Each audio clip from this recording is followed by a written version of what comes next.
കാർഡ്സിന്റെ collection ഇതാണ്. 9 cards. അപ്പൊ ഒന്ന് ഇത്, 2 ഇങ്ങനെ ഇരിക്കും, പിന്നെ ഇങ്ങനെ ഹൗസ്, ഒരു വണ്ടിയാണ് ക്രിസ്മസ്, പിന്നെ ക്രിസ്മസ് അപ്പൂപ്പൻ, ഒരു ഡിയർ, റെയിൻഡിയർ, പിന്നെ ഒരു ലെറ്റർ ബോക്സ്, ഒരു സോക്സ്, ക്രിസ്മസ് അപ്പൂപ്പന്റെ സോക്സ് ആണ്,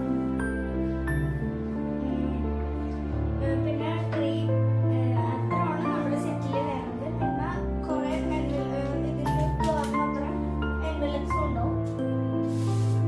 ഈ എൻവലപ്സ് ഇത്ര ഉണ്ടാവും. ഇത് നല്ല യൂസ്ഫുൾ ആയിരിക്കും വിചാരിക്കുന്നു. അപ്പൊ താങ്ക് യു. പിള്ളേർക്കൊക്കെ ഇപ്പൊ പുതിയ ജനറേഷൻ ആയതുകൊണ്ട് ഇപ്പൊ ഫോണും എന്താണ് വാട്സപ്പ്, ഇൻസ്റ്റാഗ്രാം, ഫേസ്ബുക്ക് അങ്ങനെ കുറെ സാധനങ്ങൾ വന്നുകൊണ്ട് അതൊക്കെ മതി. അപ്പൊ ഞാൻ കണ്ടതുകൊണ്ട് വാങ്ങിച്ചതാണ്. എനിക്ക് ഭയങ്കര യൂസ്ഫുൾ ആയിട്ട് തോന്നി. എന്റെ ഫ്രണ്ട്സിനൊക്കെ അയച്ചിട്ട് ഞാൻ കമന്റ് ചെയ്യാം. ക്രിസ്മസ് കാർഡ്സ് ലെറ്റർ ബോക്സിൽ ഇടാൻ സമയമായിട്ടുണ്ട്. അപ്പോ അതിനു മുമ്പ് കുറച്ച് കാര്യങ്ങൾ ശ്രദ്ധിക്കേണ്ടതായിട്ടുണ്ട്. ആദ്യം തന്നെ നമ്മൾ പോസ്റ്റ് ഓഫീസിൽ കൊണ്ടുപോകുമ്പോ നമ്മൾ അതിന്റെ വെയിറ്റ് നോക്കും. അപ്പൊ അതിന്റെ വെയിറ്റ് നോക്കും